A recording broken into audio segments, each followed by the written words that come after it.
Action. Buenos días. Física General 2 de la Universidad de Costa Rica.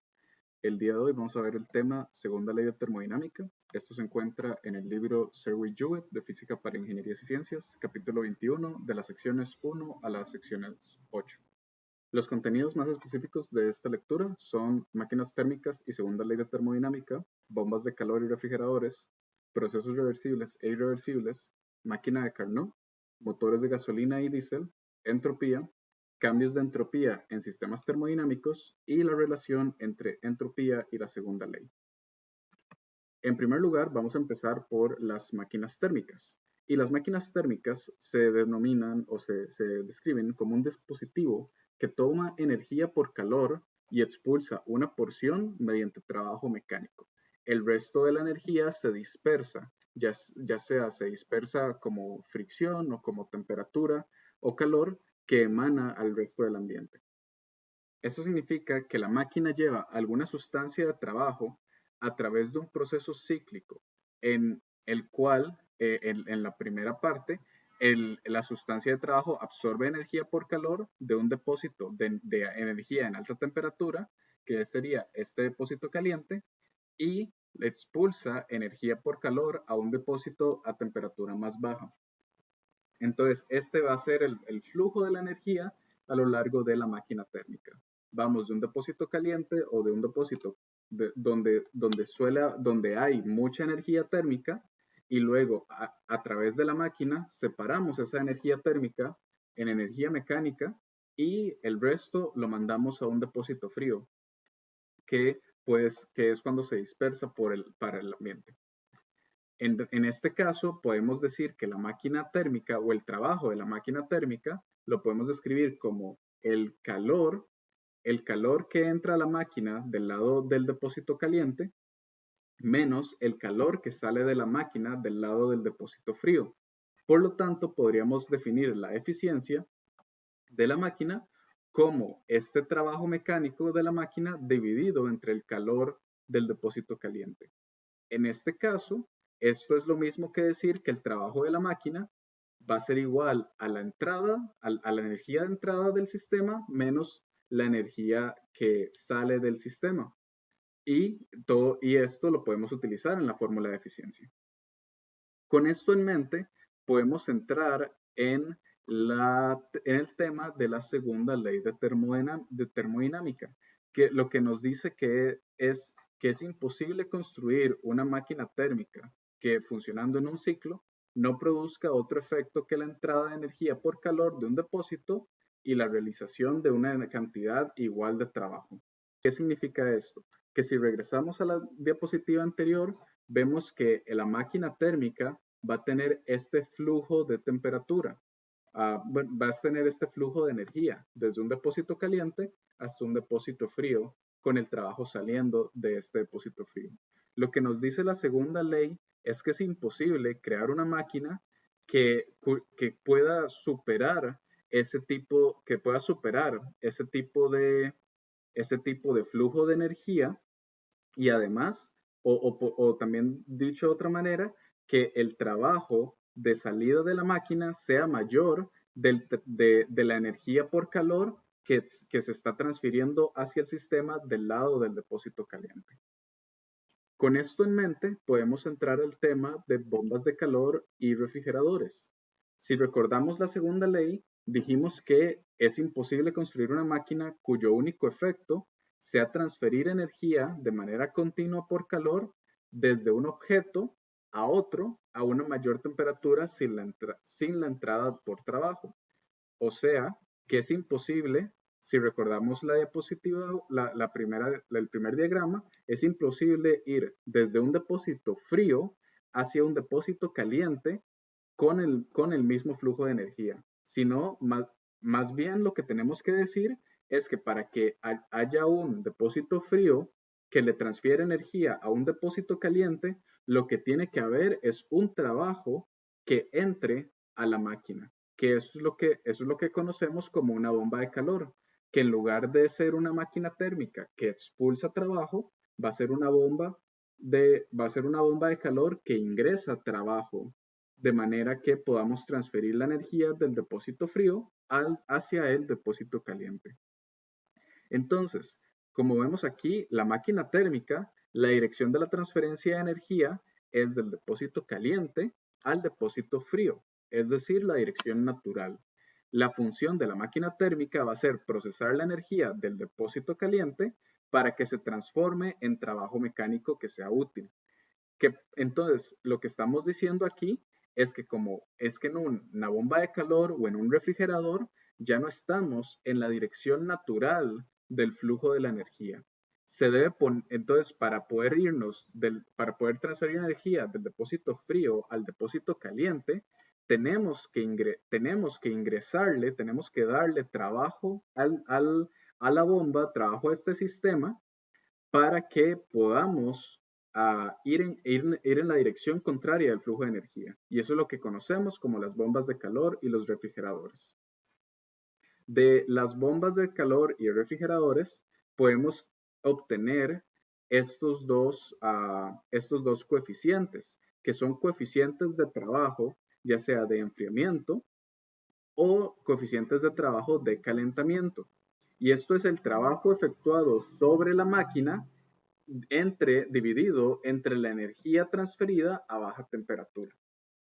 En otras palabras, lo que estamos diciendo es que el coeficiente de enfriamiento de esta máquina va a ser el calor del lado frío dividido entre el trabajo que estamos poniendo en la entrada de la máquina. Y el coeficiente de calentamiento va a ser el calor del lado caliente dividido entre el trabajo de entrada de la máquina. Muy bien. El siguiente tema del día de hoy es el de procesos reversibles e irreversibles. ¿Y cómo vamos a definirlos? Bueno, el proceso reversible lo definimos como cuando un sistema experimenta un proceso y puede retornar a sus condiciones originales a lo largo de la misma trayectoria en el diagrama de presión y volumen. Además, cada punto de este diagrama es un sistema de equilibrio. Podemos pensar que un sistema reversible es este que estamos describiendo en el diagrama PV de la diapositiva, donde tenemos un proceso cíclico que se mueve entre los estados 1, 2, 3 y 4 y de cualquier manera podemos movernos a lo largo de estos estados 1, 2, 3 y 4 a lo largo de la misma trayectoria y regresar a las condiciones originales sin importar por dónde empecemos. Además, cada punto de esta trayectoria es un equilibrio, es un punto de equilibrio. Por otro lado, podemos definir el sistema irreversible como el opuesto del sistema reversible. Es decir, que si fuéramos a graficar el comportamiento de ese sistema en un diagrama de presión y volumen, no podemos retornar a las condiciones originales, ya sea porque son cambios muy bruscos a lo largo del tiempo, o sea, cambios muy dinámicos a lo largo del tiempo, o porque ya es imposible devolvernos por la misma trayectoria por la que estábamos caminando. Pensando en un proceso reversible, vamos a entrar al tema de la máquina de Carnot. Y la máquina de Carnot es una máquina teórica, es decir, que no existe en la vida real, que tiene una gran eficiencia, ya que funciona bajo el proceso cíclico reversible ideal, que se llama el ciclo de Carnot. Entonces, nada más para que tengamos en cuenta, esta máquina de Carnot no existe en la vida real, pero el comportamiento de la máquina sí nos puede ayudar a entender cómo se comportan las máquinas cíclicas reales o cómo podemos incrementar la eficacia de nuestras máquinas cíclicas reales para que se aproximen a un proceso de Carnot. Primero, tengamos en cuenta el teorema de Carnot que tenemos en la diapositiva, y es que ninguna máquina térmica real que opere entre dos depósitos de energía puede ser más eficiente que una máquina de Carnot que funcione entre los mismos dos depósitos. Esto lo que nos dice es que este diagrama que escribimos acá, de este diagrama de Carnot, donde el funcionamiento de la máquina está escrito por los estados A, B, C y D y la trayectoria generada, esta es la eficacia máxima posible de cualquier tipo de máquina térmica, Y ninguna máquina térmica real va a poder superar la eficacia o la eficiencia de esta máquina que tenemos aquí en pantalla. Ahora vamos a ver cómo se comporta la máquina a lo largo de estos 4 procesos A, B, C, D, que es un ciclo de la misma máquina. Entonces, este ciclo de el ciclo de la máquina se puede dividir entre esos 2 puntos, de A a B, de B a C, de C a D y de D a A. El primer proceso, que es el de A a B, es una expansión isotérmica a una temperatura TH, es decir, una temperatura caliente. En este caso, vamos a tener un gas para este ejemplo, vamos a tener un gas que está dentro de un pistón y el gas se coloca encima de un depósito de energía a temperatura caliente.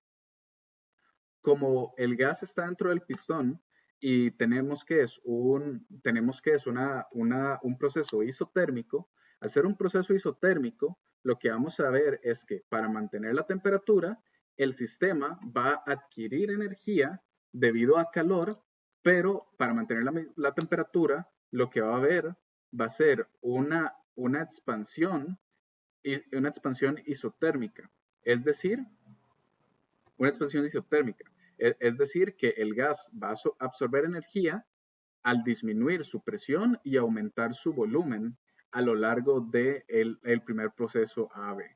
En el proceso BC vamos a tener que el gas se va a colocar por o la base del cilindro se va a colocar en una pared térmicamente no conductora. Es decir, que ahora en este momento estamos en aislamiento térmico. Al estar en aislamiento térmico, pero después de estar en una temperatura caliente, lo que sucede aquí es que como ya no hay ingreso de energía por temperatura, ya no hay ingreso de energía por calor, va a ser un proceso adiabático donde el gas va a seguir aumentando su volumen y disminuyendo su presión, pero a lo largo de un cambio de temperatura y a lo largo de un cambio de temperatura y a lo largo de un proceso con calor igual a cero, porque no hay transferencia de energía por calor. Una vez que termina el proceso BC, empezamos con el proceso CD, que el proceso CD, en este caso, el gas se coloca en una base en contacto térmico con un depósito de energía TC, que es una temperatura fría. Al estar en una temperatura fría, lo que sucede es un proceso isotérmico que extrae calor de nuestro sistema, pero para mantener la misma temperatura, lo que vamos a ver es que va a disminuir el volumen del gas y aumentar su presión. Por lo tanto, este proceso, el del proceso C a D, es análogo pero opuesto al proceso de A a B. Una vez que termina el proceso de C a D, vamos a tener que el proceso final es de D hacia A y la base del sistema otra vez se coloca en aislamiento térmico, por lo tanto no hay transferencia de energía por calor, pero como venimos de una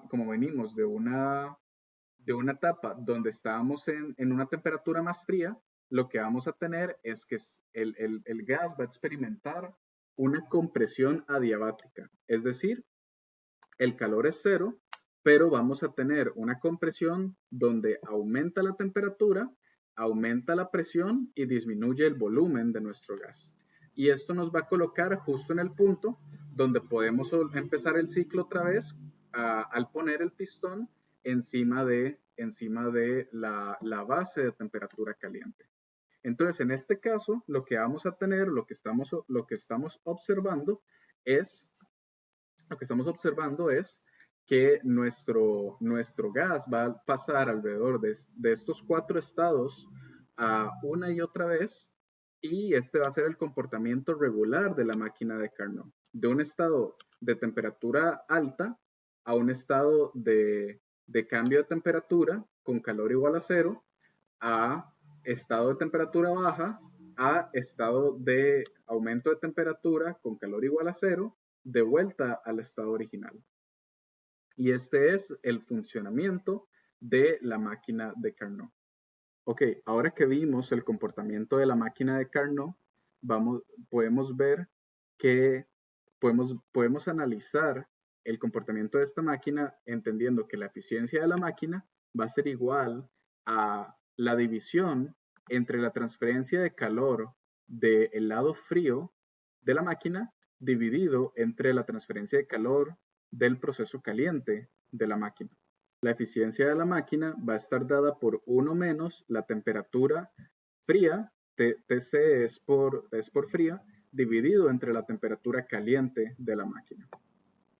Como dijimos, la máquina de Carnot es una máquina ideal que no existe en la vida real, pero podemos utilizar este funcionamiento para entender cómo se pueden comportar, cómo pueden funcionar otros sistemas que sí existen en la vida real, como por ejemplo el siguiente tema, que es los motores de gasolina y diésel. Y los motores de gasolina y diésel generalmente se pueden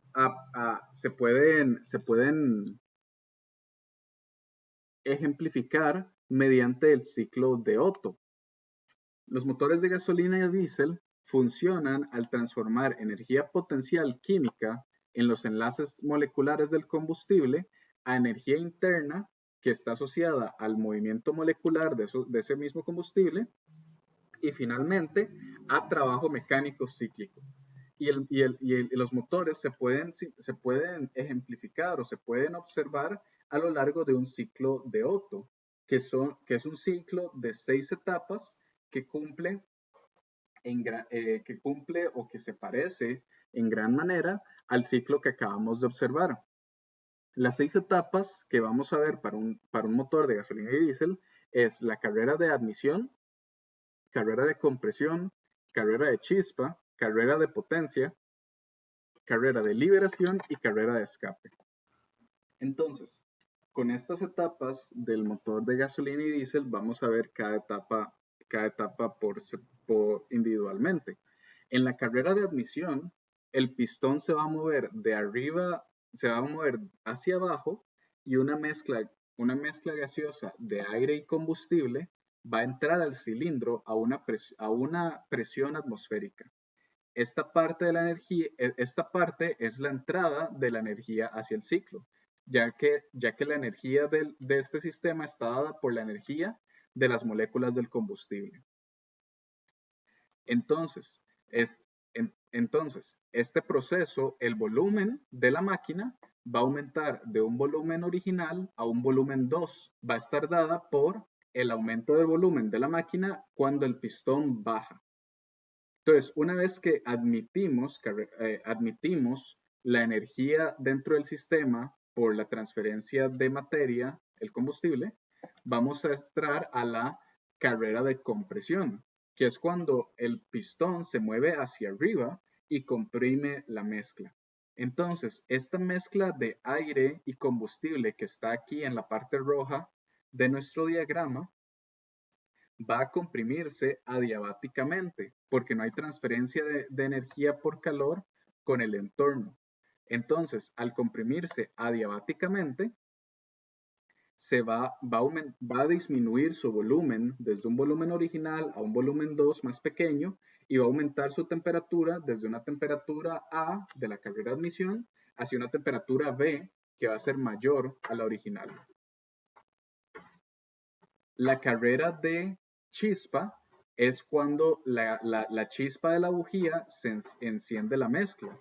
Y cuando la chispa de la bujía enciende la mezcla, bueno, se produce una chispa dentro de nuestro pistón y esto es lo que se llama el evento de combustión del ciclo.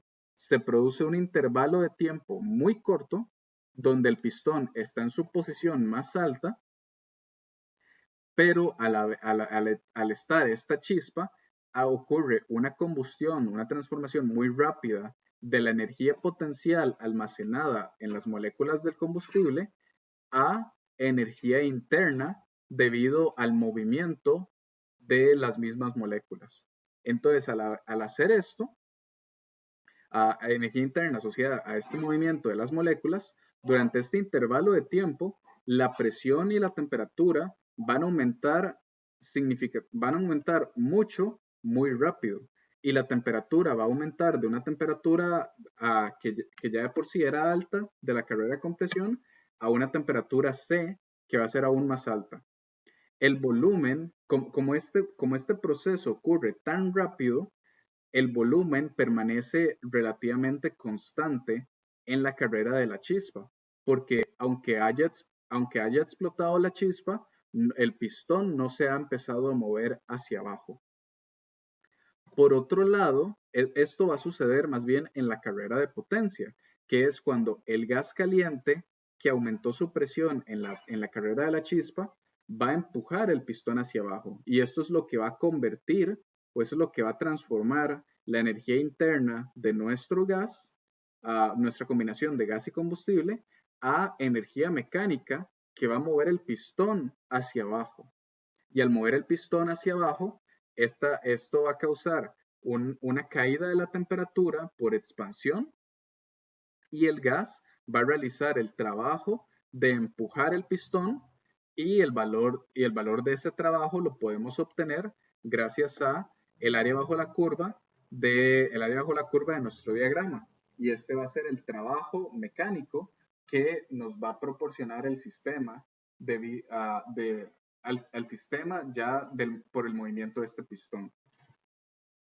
La carrera de liberación ocurre cuando el pistón baja hasta la parte más baja de su posible movimiento, que es igual a decir que es esta línea acá, y en esta carrera de liberación, la válvula de escape se abre y los gases residuales se expulsan del pistón.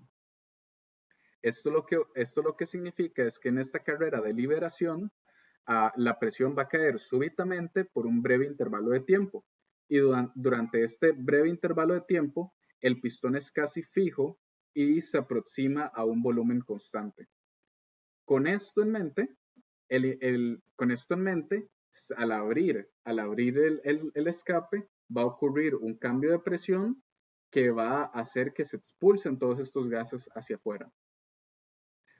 Que se expulsen todos estos gases hacia afuera y se van a terminar de expulsar a lo largo de la carrera de escape, que es cuando el pistón vuelve a moverse para arriba y termina de expulsar todo el gas residual del ciclo anterior y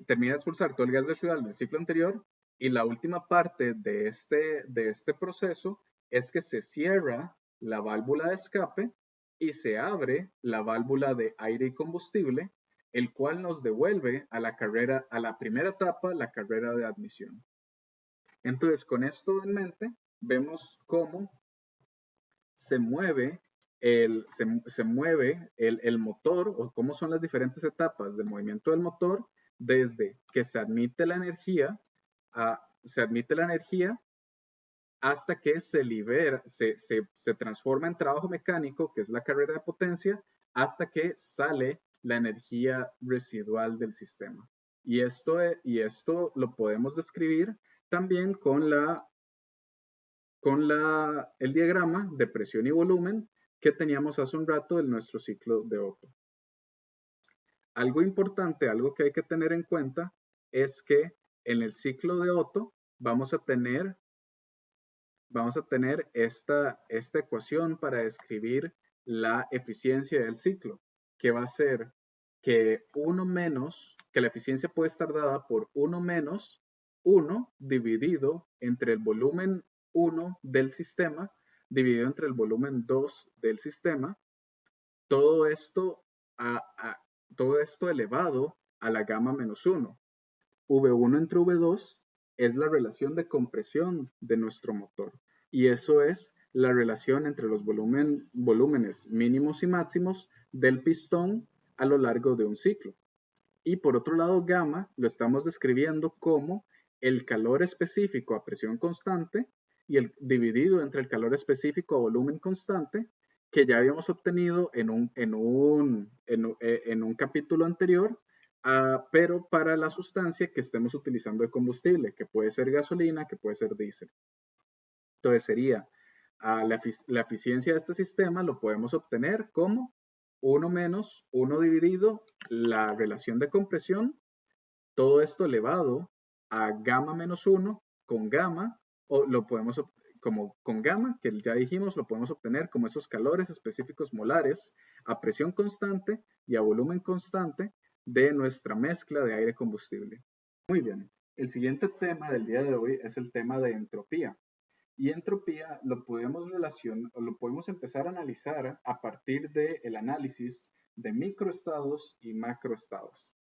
¿Ok? Entonces, primero empecemos a definir qué es un microestado. Un microestado es la configuración particular de los componentes individuales de un sistema. Por ejemplo, si tuviéramos un dado, un microestado de ese dado va a ser en qué cara va a caer cuando nosotros lo lanzamos. Por otro lado, el macroestado es la descripción de las condiciones de un sistema completo visto desde un punto de vista macroscópico. Si volvemos a nuestro ejemplo del dado, mientras que un microestado es la cara en la que va a caer un solo dado, un macroestado puede ser todos los conjuntos de caras en los que yo puedo tirar dos dados y obtener una posible combinación. Entonces, en este caso, podemos relacionar los microestados y los macroestados porque los macroestados es la combinación del sistema como tal, mientras que el microestado es las posibles configuraciones individuales de este sistema. Para poder analizar la entropía hay que entender que los microestados y macroestados tienen que cumplir con estas tres propiedades que están en pantalla. Incertidumbre, que significa que si se conoce el macroestado, puede existir incertidumbre sobre cuál microestado provocó este macroestado. La segunda propiedad, elección, es que existen más elecciones de microestados para ciertos macroestados que para otros. Esto lo que significa es que hay ciertos microestados que van a producir el mismo sistema o el mismo resultado que otros microestados. Y la tercera propiedad, que es probabilidad, es que hay macroestados que tienen mayor probabilidad que otros, ya que hay más maneras de lograrlo. Entonces, con estas tres propiedades en mente, vamos a analizar la entropía, que la entropía la vamos a definir como la magnitud física para describir este sistema termodinámico en equilibrio. Vamos a escribir la ecuación de entropía como la constante de Boltzmann. Bueno, S, que es entropía, va a ser igual a la constante de Boltzmann, todo esto multiplicado por el logaritmo natural de W, que W es la probabilidad de que este sistema termodinámico exista en un determinado macroestado. Ahora, si recordamos, para relacionar esto a un sistema termodinámico, podemos recordar el tema de la teoría cinética de los gases, donde las moléculas de gas se representan como partículas con movimiento aleatorio. Es decir, que las partículas pueden estar en cualquier posicionamiento y eso va a ser un posible microestado, va a ser cualquier configuración de las diferentes partículas.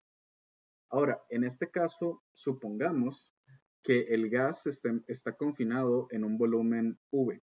Para una distribución uniforme del gas, en este volumen existe un gran número de microestados equivalentes y la entropía del gas se puede relacionar con el número de microestados que corresponden a un macroestado determinado.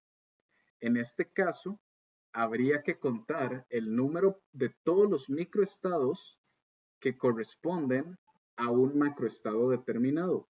Pero esto va a ser una variedad inmensa, ya que estamos hablando de un volumen y estamos hablando de de un volumen de un contenedor y estamos hablando de moléculas que tienen volúmenes microscópicos. Entonces, la probabilidad que nosotros vamos a tener de obtener cualquier posible microestado va a ser el volumen del contenedor, que podemos definirlo como este V, dividido entre el volumen de cada molécula, que podemos definirlo como este Vm. Pero todo esto va a ser elevado por las n cantidades de configuraciones debido a las n cantidades de moléculas que están en nuestro sistema. Es decir, que la ecuación de entropía que tenemos aquí, que es constante de Boltzmann por logaritmo natural de la probabilidad de un macroestado, lo podemos también definir como este W como el volumen de todo nuestro contenedor dividido entre el volumen de cada molécula, todo esto elevado a las n cantidades de moléculas que hay dentro de nuestro contenedor. Porque cada n cantidad de moléculas me va a elevar aún más la cantidad de microestados equivalentes que produzcan el mismo macroestado que tengan la misma cantidad de entropía. Con un poco de análisis del logaritmo natural, podemos ver que entonces la constante la entropía puede ser igual a el número de moléculas por la constante de Boltzmann por el logaritmo natural del volumen del contenedor dentro del volumen de cada molécula, o lo que es lo mismo, el número de moles por la constante R por el logaritmo natural del volumen dividido entre el volumen de moléculas. Pues con esta ecuación en mente, empecemos a considerar cuál es el cambio de la entropía. Ahora, una representación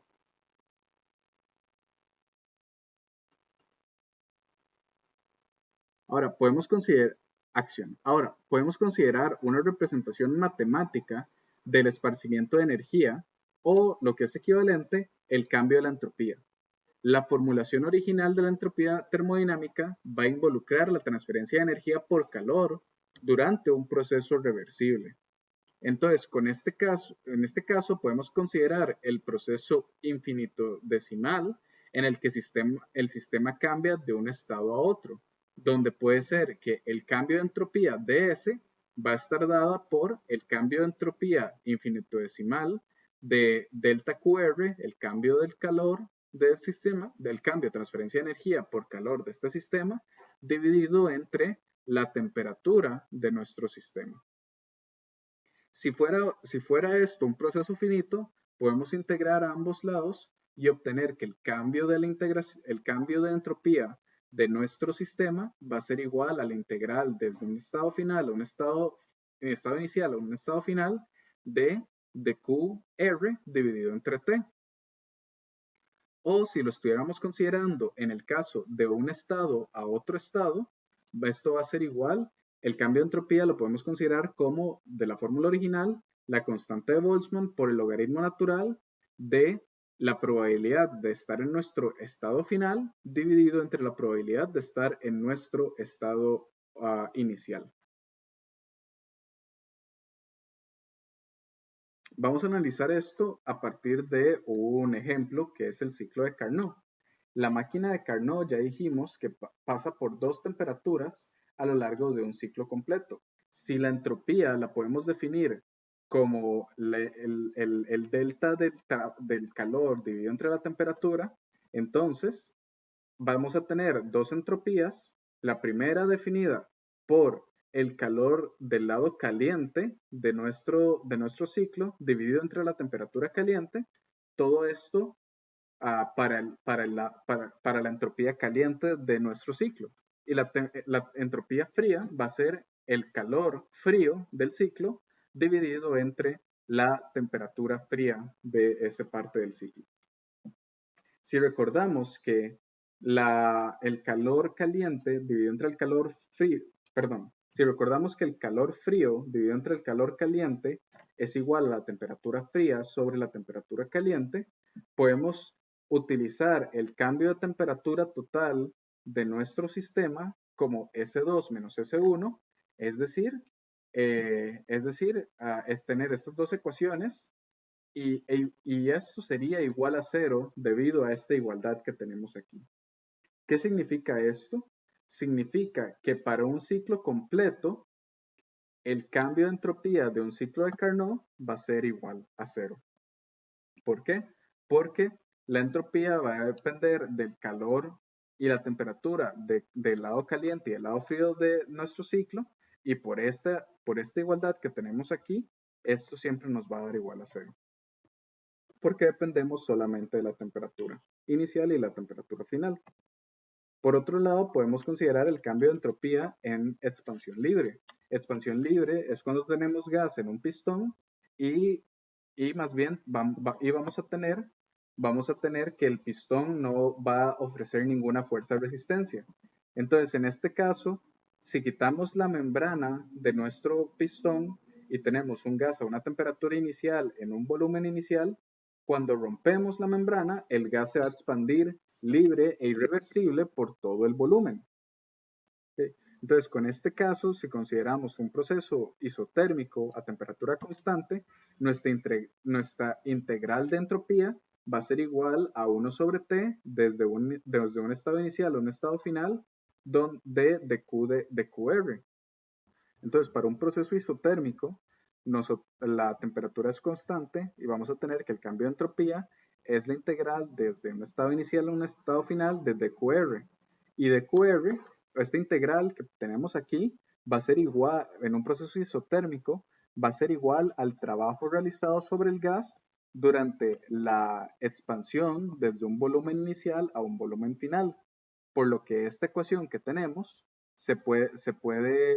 del cambio de entropía la podemos definir como N, el número de moles de nuestro gas, por la constante R, por el logaritmo natural del volumen final menos el volumen inicial del gas dentro de nuestro pistón. El siguiente ejemplo es el cambio de entropía en conducción térmica. Ahora, en este consideremos un sistema que consiste en un depósito caliente y un depósito frío, que están en contacto térmico mutuo, pero aislados de cualquier otro tipo de ambiente. Durante el proceso donde se conectan estos dos extremos del sistema, se transfiere por calor del depósito caliente a una temperatura caliente hacia el depósito frío a una temperatura fría. Pero entonces, en este caso, si definimos el cambio de temperatura como la integral de Q dividido entre la temperatura, entonces el cambio de entropía va a ser igual al calor que absorbe el depósito frío dividido entre la temperatura fría, todo esto más el calor que expulsa el depósito caliente, o sea, menos Q, dividido entre la temperatura caliente. Con esto en mente, si obtenemos factor común de esta ecuación, vamos a tener que el cambio de entropía de conducción térmica va a ser igual a el calor transferido en nuestro sistema multiplicado por 1 dividido entre la temperatura fría menos 1 dividido entre la temperatura caliente. Como la temperatura fría siempre va a ser menor que la temperatura caliente, este paréntesis que tenemos acá siempre nos va a dar mayor a cero. Es decir, que el cambio de entropía en conducción térmica siempre va a ser mayor a cero. Finalmente, el último tema es de entropía y la segunda ley. Como en los procesos reales son irreversibles, la entropía del universo va a aumentar estacionariamente para después lograr un valor máximo. En este valor, vamos a suponer que la segunda ley de termodinámica, ya que como está formulada aquí en la Tierra, se aplica al resto del universo completo en expansión. Así que el universo estará en un estado con temperatura y densidad uniformes a lo largo de todo el universo. Esto significa que la energía total del universo se habrá diseminado más uniformemente a través de todo y todos los procesos físicos, químicos y biológicos habrán cesado de existir. Esto se le conoce como la muerte térmica del universo. Y es lo que va a suceder cuando esto es lo que va a suceder en un futuro lejano, cuando la entropía del universo aumenta en todos los procesos a lo largo de todo el universo, para que llegar al estado de equilibrio del universo como tal. Y como estaríamos en un estado de equilibrio, como el universo estaría en un estado de equilibrio, esto hace que cualquier otro proceso físico ya no suceda, porque no hay ningún cambio, no hay ningún diferencial que provoque trabajo, que provoque esos cambios físicos. Con esto en mente terminamos los temas de este capítulo. Muchas gracias.